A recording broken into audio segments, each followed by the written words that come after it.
Hello everyone, this is part 14 of What If Naruto was exiled after he brought Sasuke back, and I hope you guys enjoy this video and to like, to subscribe, to share, and check out the playlist, to see more comment down below. Now let's start the intro. They call me a god. They call me a god. They call me a god. Join my membership, the perks are great. It's in the description. Be sure to like and subscribe, it gives me more motivation. Enjoy. Hinata growled, waking up and seeing Neji standing there. What? Neji raised an eyebrow. Lady Tsunade sent me to retrieve you. Jiraiya has returned. Hinata sighed and closed her eyes. Please let what happened tonight have been real. Please. I'll be right out, Hinata said. Neji nodded and paused. Lady Hinata, he said, pausing. Yes. Is that a hickey on your end? Hinata's eyes widened and she, eeped. Neji managed to get out the door, avoiding the chakra-aided tossed pillow that cracked the door. Shaking his head. Must be that time of the month. Better remember to get Tenten some chocolate, she's usually the same time as Hinata. Neji muttered, shaking his head.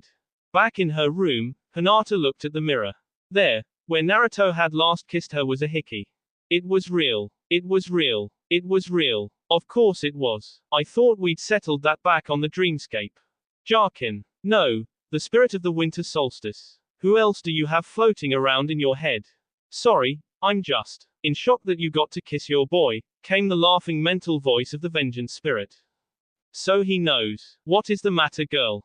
You told him how you felt. You kissed him several times. You're not afraid of him now that he's a Hanyu, are you? What? No. I just hope he doesn't think it was a dream and forget about it. Hinata sent back as she finished getting dressed and slipping her weapons pouches on. Forget. Oh sweet Kami, Hinata, if I could I'd have you slap yourself. You saw his aura. You felt his pulse and heartbeat. He cares, and he's going to be coming back here for you. You heard him. I know, but, teenagers, how dense can you be? Don't fret. Now, let's see what the old hag wants. Don't call her that. Lady Tsunade has earned my respect 100 times over. Hey, your boy calls her Barkin. It's Naruto-kun's way. He and Lady Tsunade have a special bond. It doesn't mean anyone else can do it and get away with it. Like she can hear me, the spirit taunted back. Hinata sighed before leaving her apartment. Neji was leaning against the railing, his eyes on the horizon. I'm sorry, Neji-Nisan, Hinata said, seeing him watching her warily. I was having a nice dream, she said lamely, her cheeks tinting with a blush. Neji studied her for a moment. I haven't seen Hinata blush like that except where Naruto was concerned. I don't want to know. Neji thought. It is okay, Lady Hinata, I could have found a different way to approach you. Hinata sighed. How are Tenten and Lee? She asked as they walked the early morning streets of Konoha. Neji smiled, actually smiled. Ten-chan is enjoying the new apartment, and the basement dojo. At this Neji blushed, and Hinata paused, then actually laughed. As Ino has taunted, have you blessed that room too? Neji growled. That Yamanaka girl needs a boyfriend. He muttered. Hinata nodded at that. She's been lonely since Shikamaru and Temari became an official couple, and Choji has been dating the Kim girl who works at his parents' restaurant. And Kiba's been housebroken by that civilian school teacher. Neji nodded. Hinata smiled. Her and Neji have gotten closer, and what was fun was that Neji was one of Konoha's biggest gossips. We could try and fix her up with Shino again, Hinata suggested, and Neji snorted. Like that worked out so well last time. Hinata had to admit the date that the other Konoha 9 had set up had started out fine. Shino and Ino had started out well enough, but when one of Shino's bugs had crawled out of his sleeve during dinner, Ino had called it off. She's just too high maintenance, Neji said. So are you, Neji? Neji looked at his cousin in surprise. Tenten told me of your cabinet at home. You have more hair products than her. Neji scowled. She won't let me cut it, and I need those to keep it clean. Hinata laughed at this. Don't worry, we won't tell anyone. Neji felt dread seeing the mischievous look in her eyes. Lady Hinata, he started, but stopped seeing her give him the look. Hinata, can I ask? You're happier than I've seen you in a long time. Hinata smiled. She wanted to tell someone, and Neji was one of her confidants. I met Naruto-kun last night in the dreamscape. A dream. No, Hinata said, cutting him off before he could say something. Jarkin confirmed it was real. I talked with Naruto, told him how I felt. She blushed a bit at this. Neji's eyes widened as he looked at the hickey on her N. He gave that to you? Yes, Hinata said, and her fingers were twiddling together as she blushed as they continued to walk the deserted streets.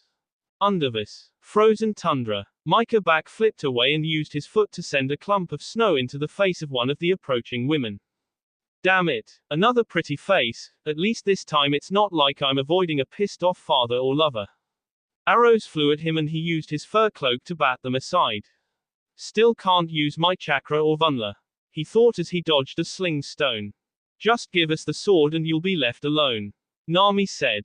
I can't do that. I need this sword. It feels right. Micah said, using the Hanzo sword to several arrows in half and then spun to block a spear wielded by another woman. Nami stood back with the sling user and watched the silver-haired man who'd helped her in the labyrinth be attacked by her sisters. Are we doing the right thing?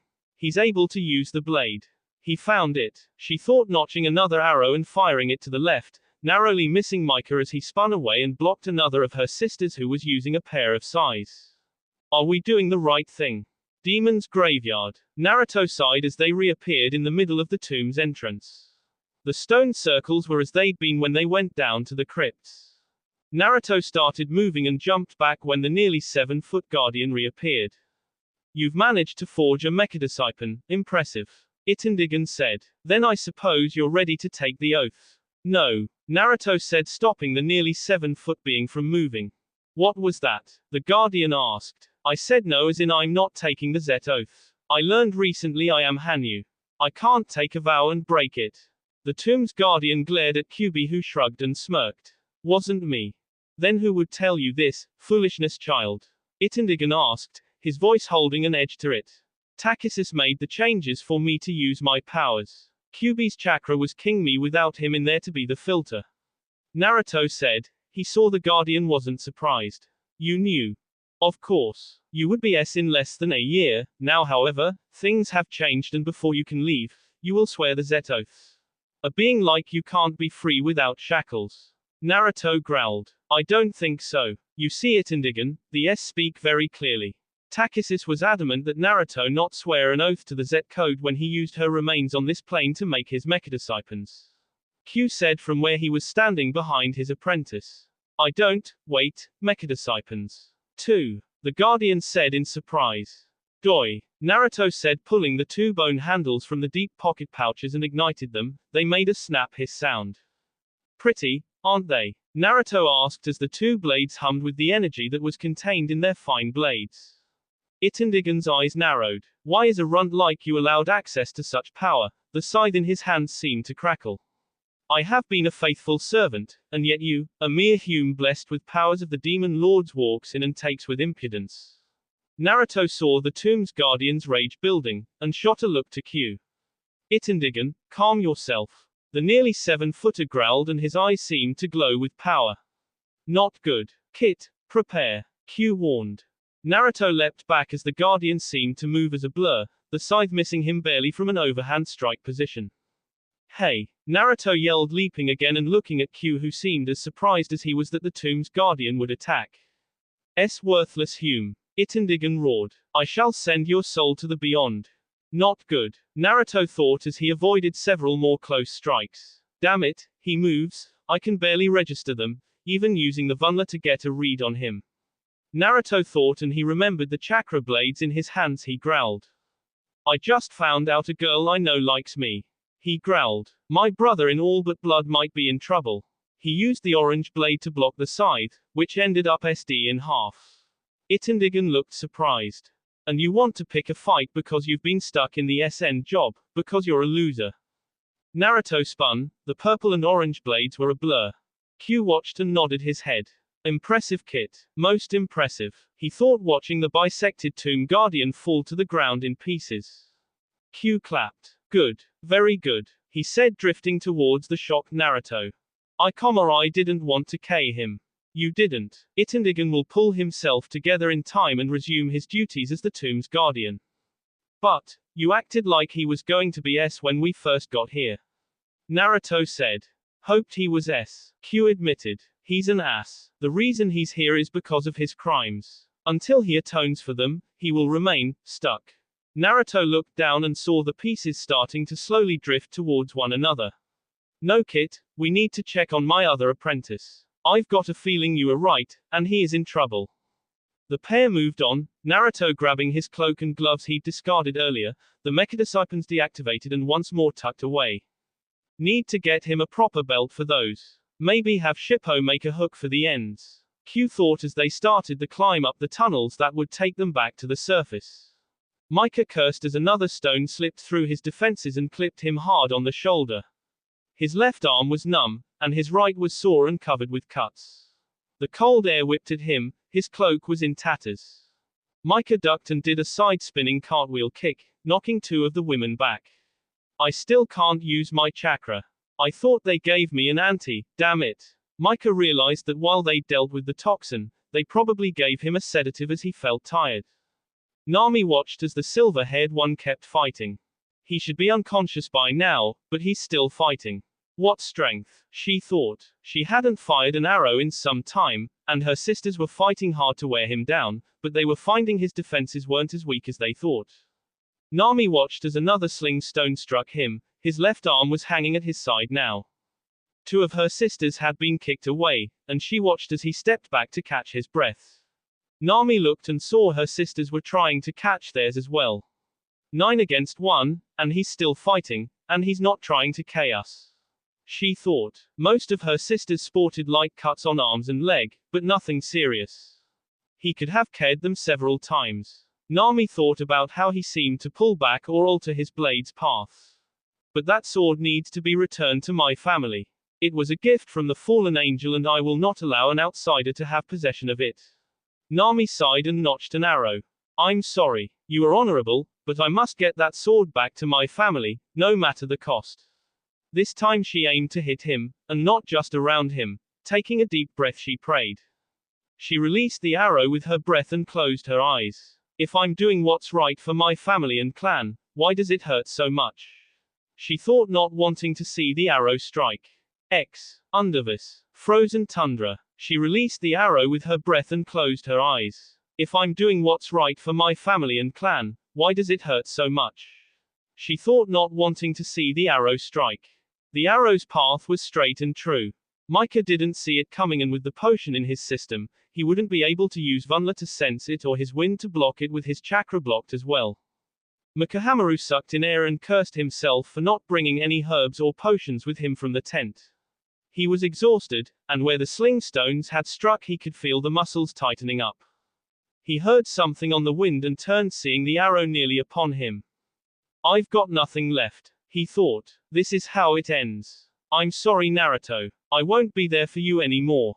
Micah closed his golden eyes and waited for the end, his right hand holding the Hanzo sword in weary fingers, his left arm useless. I couldn't move right now if I tried. Micah thought, the feathers of the fletching of the arrow making a soft zipping sound in the air as it came closer. Everything was in slow motion. Snap hiss. Micah opened his eyes to see Naruto standing there with the two chakra blades activated and the arrow smoldering on the ground at his feet. Naruto. Micah thought, seeing the changes in his brother. Kami, Ninetales, the silver-haired teen thought. What are you doing? Naruto growled as he stood there with the wind blowing his hair. His blue eyes were locked on Nami, who seemed frozen on the spot. Micah slumped to his knees, his hand using the Hanzo sword bracing him from completely collapsing, using the sword to do that much. You okay, little dragon? Q asked, hovering next to him. Peachy with as of keen. Micah said, even his tongue felt like lead. Q chuckled. No, you're not. Bye, you will be. Relax. Micah felt his master reach out and the Vunla enhanced suggestion, he drifted off to sleep on his knees. Naruto wasn't looking. His eyes were blazing as he looked at the women before him. What the hell were you doing? Nami swallowed. The blonde had changed. He was Kitsune now, and she could feel his king intent. She was surprised it wasn't melting the snow and ice around them with its heat. Nami, is she? Q addressed her. You attacked my apprentice, even after we helped you, why? Nami swallowed. She didn't like the spirit, but right now she was concerned with the blonde looking at her in rage. And speak trade tongue, as we know you know it. Nami lowered her eyes. The Hanzo sword, she said softly. My clan needs it. It was a symbol, a gift. Bulls. If the sword really meant that much to your nomadic tribe, you all would have entered the spider swamp and fought to retrieve it. Or post a bounty for it. Q said. We couldn't. Nami yelled. She looked up at QB. Do you realize how many other tribes would have gone out of their way to try and find and steal it? Girl, I know what a Hanzo sword means. You have no say in the matter. It chose to be wielded by that boy there. One of the other girls said something in Mida. No child. It wasn't just because he was there. You all know that a Hanzo sword will kill an unworthy person that tries to wield it. Nami felt ashamed. She knew that. Her grandmother had explained it to her when she was little. But the thought of her grandfather's blade being found had given her tunnel vision, and when she told the council, they too had become insistent on regaining the blade. Makahamaru Melwasu is a fine wielder for the Hanzo sword. Live with it, or else trying to take it. Q said. Naruto's mechadisciple blades were drawing the eyes of the other women. Zet. One of them asked. What do you think, child? Q answered in basic. He could have spoken with them in Mida. He swore once they were all done with this he was going to force the language down both kids' ts. Nami approached, and Naruto growled, raising both chakra blades into a defensive stance. Kits learned the Shodan defense, when Q thought. I want to see if he's alright. Nami asked as her sisters were conversing. Why should you care? Naruto growled. You just tried to K him. I didn't want to. Let her over. Q ordered. As Nami approached, she stopped before the shade. Give him the antidote to the blocker you gave him. Nami nodded and pulled out a vial and showed the label to Q, who looked and nodded. A warning growl stopped her in her tracks. Naruto. Let her tend him. Q said. Naruto looked at QB as if he was insane, but the fox had a look in his eyes and Naruto knew something was up. Damned fox, what are you doing now? Naruto thought deactivating the blades, but keeping them in his hands. Aklika sa mund QB. Q and Naruto turned to see one of the other women approach. Her eyes were down and the blonde hair was short and spiked. Can you speak trade tongue? Q asked. The girl shook her head. Elyh itangdit ed rufagen. Translations at the end. Q sighed. What is it you want? Do ibumukewa. The girl said. And what do you think is worth you and your clan attacking my apprentice? Q asked, raising his shadowed eyebrow and crossing his arms. The girl seemed at a loss. Her eyes searched for an answer and she saw her clan sister kneeling next to the sword bearer. Ikeja ui so lmy uchikdan nami. The woman speaks. QB laughs his ass off in his mind, but shows nothing to the nomad. And why would I want her? The nomadic woman looked for a way to make things right. The demon lord could return to the capital and demand the elemental empress to put her people to death for this. Krad siga y kuit sida. She said. Q laughed out loud at this. So you'd give away the girl, just like that. Ed fuum siga yh imela padfar you in lmyhyht wa gedchihak. QB looked at her. Micah isn't a kitsune. Rari si wa bai ti. The nomadic woman said. Her eyes were watching Nami, how the girl seemed lost in thought while watching the sleeping teen. She saw the girl make no attempt to grab the Hanzo sword at all. She'd noticed during the fight how the archer's arrows came close, but never once touched the silver-haired demon spawn. True, he is one of my apprentices. But tying him to a marriage with a woman that tried to K him, I don't think would be a good thing. The nomad woman felt fear clutch her heart. However, QB said and motioned for Naruto to listen as well. I will take her. If they wed, fine, but should she try and steal the sword or K him, then the wrath of the kitsunes will be upon you. The girl is his to do as he pleases. Master, Naruto asked in surprise, but Q held up a hand. Tell her and leave. We have things to do and places to go.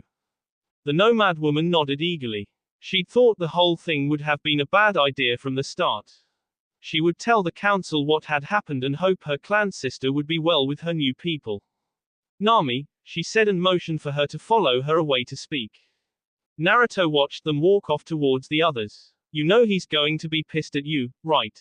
Q chuckled. I think it will be fun watching him with a permanent girlfriend. It'll keep him on his toes. Naruto sighed. What are you planning, Fox? Me. Q asked innocently. What makes you think I'm planning anything, Kit? Because you have that look in your eyes. The girl is infatuated with our dragonling. And as Micah gets older, he will need a mate beside him that is strong. As she is strong, and from good stock. Her family was truly blessed by Hanzo. He doesn't just give those swords out to anyone. So it is hers rightfully. Naruto asked, his eyes watching the group as they talked. Nami didn't seem pleased with what they were saying to her. No, the sword chose Micah as its wielder, as I said, and in time, he will pass it on down in his family. Naruto slipped one of the handles away and used his free hand to scratch the back of his N. I don't like this. You're going to be forcing him into contact with the girl who just tried to K him. Kit, look around. The whole area is wrecked. Micah held back. Granted, his chakra and Vunla were blocked, but look at the nomads. A few cuts and bruises. He went out of his way not to harm them. We need to get him out of the cold until he wakes up. Naruto said, and Q nodded, using the Vunla to levitate Micah and his sword and head back towards the tent. When she is done, she will join us, Kit. Come on. We need to bury that rune blade you have as well. Naruto nodded. Can't we sell it? He asked. You really want a blade that eats chakra out and about in the world? Q asked in surprise. No, it was bad enough Itachi's partner, Kisame, has one, but I don't think it's a rune sword. Oh, it's a rune blade. But the Akatsuki warped it. Bet if you look at the hilt you'll see runes etched in the blade that only allow it to feed on chakra that it bites into with those sore teeth it has. Q counters as he lays Micah on his bedroll and using Vunla feeds the fire till the shelter is toasty warm. Speaking of Akatsuki, you believe Itachi's on our side? Naruto asked. Q sighed. Naruto had told him all that Hinata had told him in the dreamscape. It's possible, Kit. He never actually attacked you. But to K his clan, to protect me, an orphan, Naruto was still in shock about Hinata liking him. Itachi being on their side as a spy. But that does explain some things. How Jiraiya knew they were at the hotel so quickly. And how Itachi and him didn't fight, and how he allowed that window to be blown open. Q continued. How quickly he cleaned up Itachi's black fire. Naruto said as he sat. The tent flap opened and Nami entered. She looked uncertain and sad. Naruto noticed how her eyes went to Micah. Maybe the old fox does know what he's talking about. The blonde nine-tail thought as he watched her go to her knees and put her bow before her. What is thy bidding, master? She said, her voice low and soft. Sooner. Itachi stood on the wall watching the sunset. While he'd gone back with the others to Konoha, the civilian council demanded he be put aside and bred for his family to be rebuilt. Itachi had ignored them and looked at the Hokage. They'd spent 4 hours locked behind doors before he'd left with orders to return to Sunagakure. Your orders are to protect the Kazekage. Should you encounter Naruto, then you are both ordered to protect Gaara. And why would Naruto follow your orders? Itachi asked the blonde Hokage, who threw a scroll at him and a second Haitai ate. Give those to the brat, and tell him I expect to see him upon his return to Konoha. Itachi asked about the rumor of Naruto's companion. He never went to the academy, I have no control over him. Tsunade said. He'll be tested once he arrives. Itachi did as ordered and returned to Suna that day. There is nothing in Konoha for me. The last Uchiha aligned with the leaf thought. All I have is my word, and I will before I break that. Uchiha. Itachi looked over his shoulder seeing the Kazekage. Lord Gaara, it is good to see you up and about after your trials. The shadowed eyes looked towards the horizon. All my life I wanted acceptance. The first person to ever show me that was Naruto Uzumaki. Itachi remained silent. You believe he will come? I believe what the Hokage told me. Itachi says. How goes the evacuation?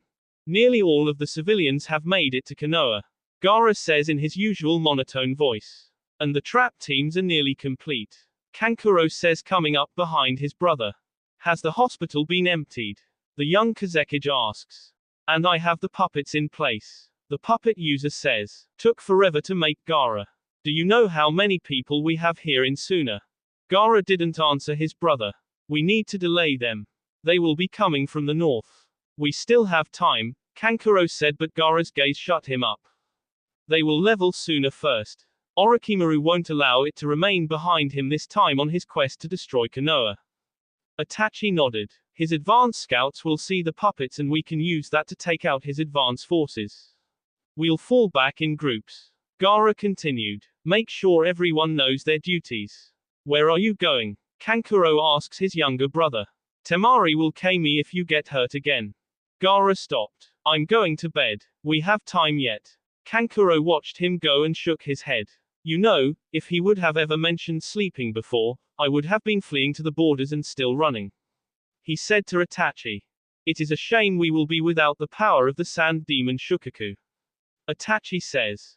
Yeah, real shame. Kankuro mutters. I think I'd rather go as we are than to trust that crazy spirit that was sealed in him. Itachi nodded. Not all were sealed as well as Uzumaki's. Kankuro was quiet. We have nearly 20 puppet masters here in Suna, and it's still not enough. They just need to move enough around to draw in Orochimaru's forces. Itachi said. You really think the midget will make a difference? Kankuro asked as the sun set on the horizon. It doesn't matter what I think, but Naruto was instrumental in stopping the last invasion. Kankuro winced at that reminder. And he's gotten stronger I'm sure since then. Under this frozen tundra. No, Micah said as he smacked the hand away from the cooking meat. Nami glared at him. I know how to cook. She snarled. Then cook your own. The silver-haired Hanyu snarled right back. He'd slept the night and woke in the morning to find Nami sleeping next to him. His leap from his bedroll to his feet had been amusing to Q, who'd gone on to tell him what had been decided. Enjoy your mate, Kit. Q had taunted before drifting out of the tent. Micah was making breakfast and Nami had been up shortly after that and getting in his way. You're not, the lavender-haired girl said. I've been cooking for a damn long time. Lizard meat isn't that new to me. He said, using a fire jutsu to build up the fire a bit more. Nami glared at him and in the wonderful logic all women come up with when they're mad at men stated what she was thinking. This is all your fault. Micah paused and looked at her and seed his head to the side and in typical male fashion answered in the way that men all over could answer in. Huh. Nami huffed and crossed her arms and sat back glaring at him. If you'd just given me the sword, I wouldn't have been given to you and I'd be back with the rest of my clan right now. Instead I'm stuck here with you, watching as you ruin the meat, and it's all your fault that I'm not back in my own Gemika. Gemika. Village? Micah asked. Yes, village, Nami said with a huff.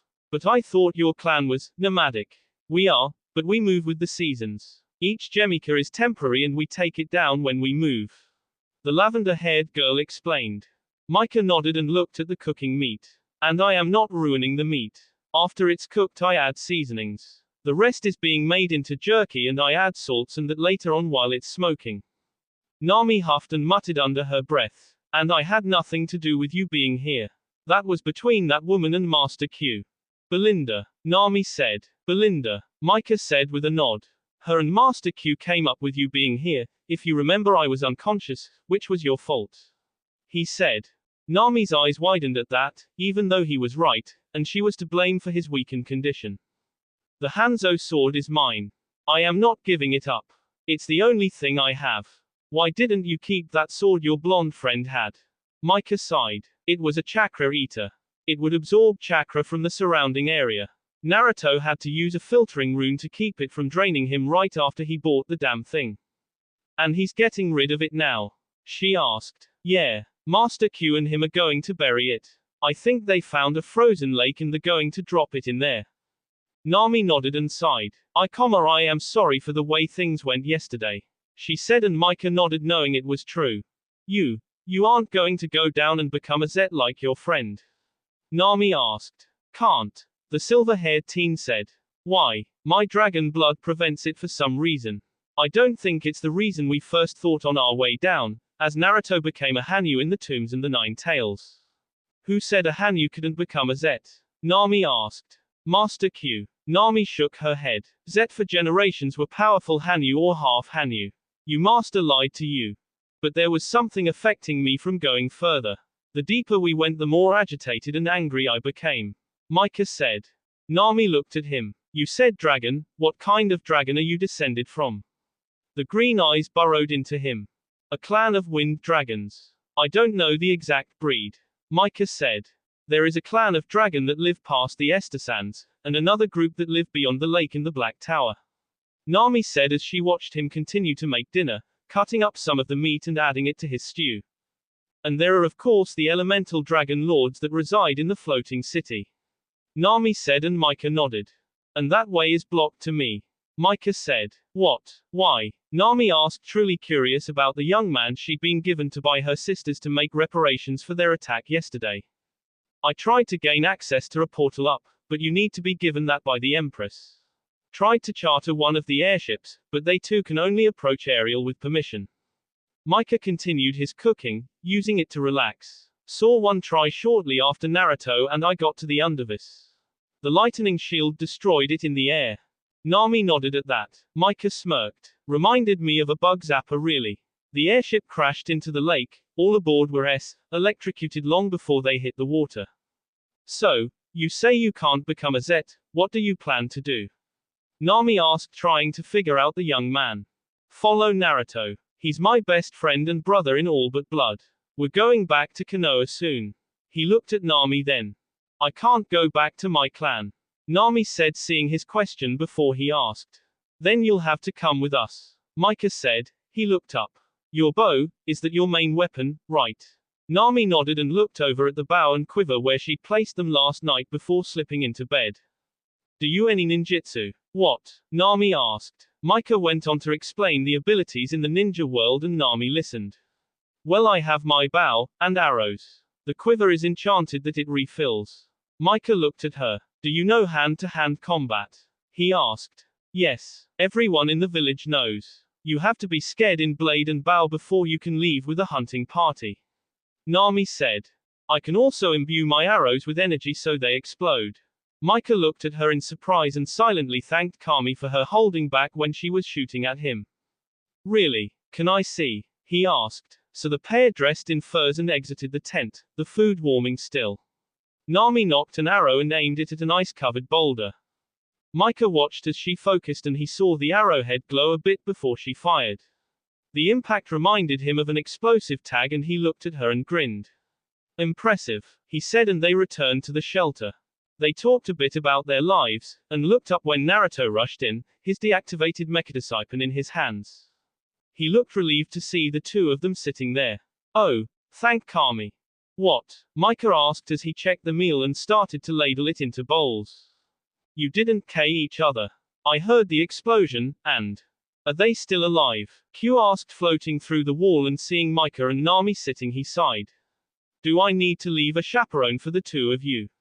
Never mind. What was that explosion? Micah and Nami looked at one another. What explosion? They asked innocently at the same time. Naruto felt an eye twitch forming and Q looked at the dragon Hanyu and the lavender-haired girl. I don't care. Whatever it was, don't do it again. You worried poor Naruto here. Me. You were the one who said they probably kill each other or end up. Naruto stopped speaking and slipped his weapons away and sat down. Never mind. Furball. He muttered, accepting a dish of stew and a hunk of bread. 3 of them. Kami hates me. Q muttered as he floated outside. Inside, the 3 watched him go. That will be all for this video. Be sure to like, subscribe, share, and comment down below for more videos. Goodbye.